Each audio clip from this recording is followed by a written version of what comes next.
Today, let's talk about the 2025 film Weapons by director Zach Kreger. First, I thought it's going to be one of those films that look like a class project. I mean, I don't usually judge movies by their posters, but with my prior experience, this is not my kind of movie. But for someone with doubts, I had a lot of hope and even got a date to the cinema. Weapons is a horror film which is centered in the mysterious and simultaneous disappearance of 17 over 18 high school students who belong in the same classroom.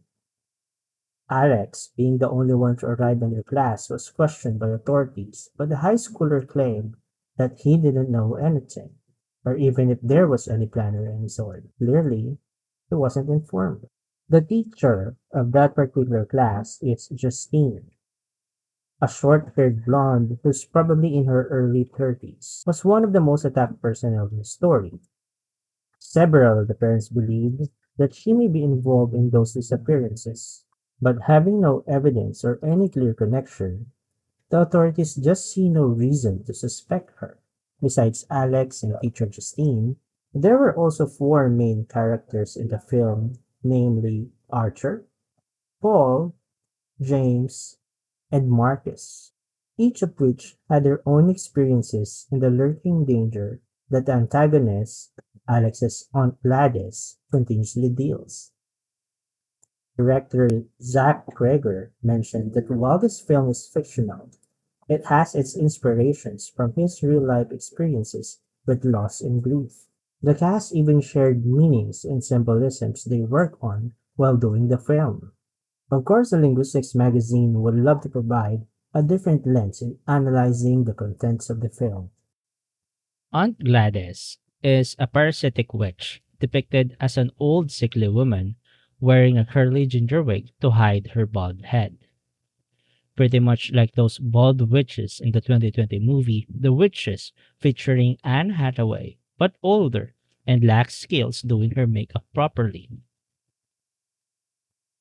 First of the symbolisms to discuss is the bell. In witchcraft, bells represent the element of air and are typically used for cleansing and warding off evil spirits. And in the film, the bell was used to initiate command, probably invoking a deity or a place in her ritual. The meaning?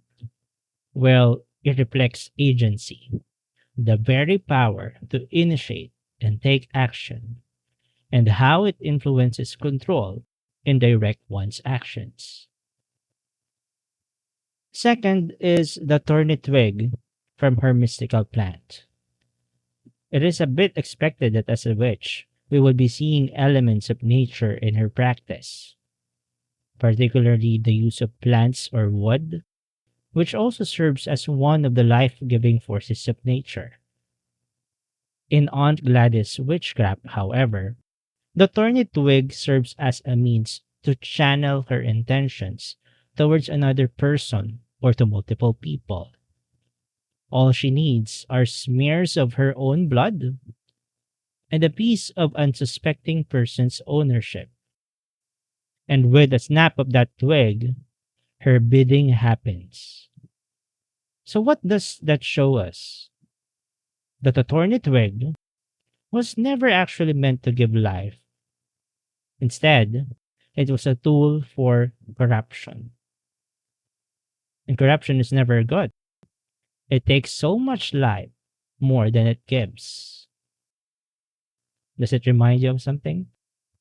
Third one is the mystical plant. The mystical plant represents greed in the entirety of its influences and its roots. We can observe how Aunt Gladys had spent her years living for more than our lifetime when she mentioned that Alex's father had the consumption, a quite old term for tuberculosis. This exhibits that the mystical plant may have been her way to channel life from her captives to be able to live so long. But until when? Surely it is an unending dissatisfaction to feed. Fourth is the smear of blood.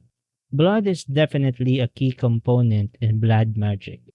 But what is with blood? but it'll drive the spell to work, aside to, of course, make the ritual visually appealing to horror and gore fans. The surface meaning is definitely to create a link between the caster and who it controls. But there must be something else, right?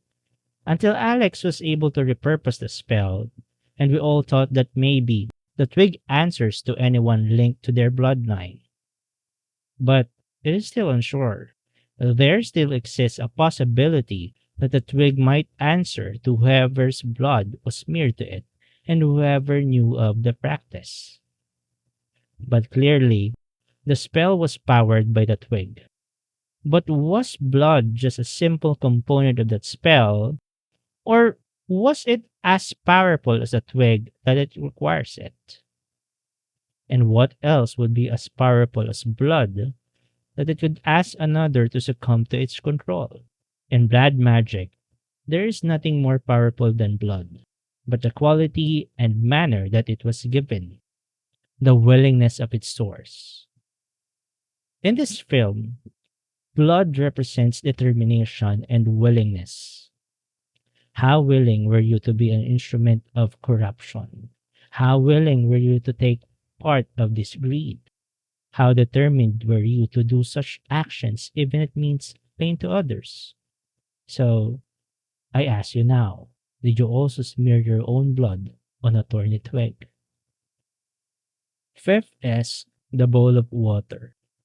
Aunt Gladys has a very peculiar choice for her ritual, a bowl of water.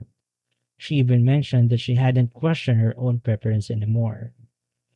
We're not sure whether she said that out of her casual remarks with Marcus to maintain the persona she plays, but we could also assume that she means it.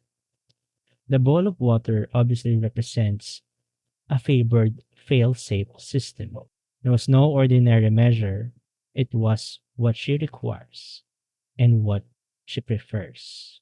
The bowl of water, the smear of blood, the mystical plant, and the thorny twig. These earth elements serves as the material and physical foundations of her spell. Six is water. The element of water is frequently seen in the film, in Gladys's witchcraft, in the student's classroom, and even on Alex's bag featuring a shark design. The water element represents cleansing, inner wisdom, adaptability, and rebirth. Most likely, it is why water was used as a means of washing away or disrupting an ongoing spell. It also shown fluidity as water was also used as a component of the spell that controlled the students. Water is also used when Alex spilled a glass of water on his dad's face, and showing no effect. This is a clear demonstration that solving the problem would really require dealing with what caused it. In this case, the thorny twig. Alex's closeness to the water element also explains his intuition and characteristics, being a highly curious, adaptive, and a resilient kid. Not to mention his capability of maintaining his inner peace and his transformation from being a simple kid to getting involved in the practice of witchcraft. Seventh is fire. It was easy to miss the use of fire in Gladys's rituals. I almost thought that among all elements of witchcraft present, fire was missing. I remember her using a lampshade though. Then I rewatched the film and saw her using fire. First, aside from her lampshade, she's been using candles during her rituals. This supports that fire is actually an element necessary to support her spell and not just to illuminate the place. But we've seen her in Marcus's place doing her ritual without candles, right? Well, I guess since the sun is a huge ball of fire, maybe it takes the role of the candle, right?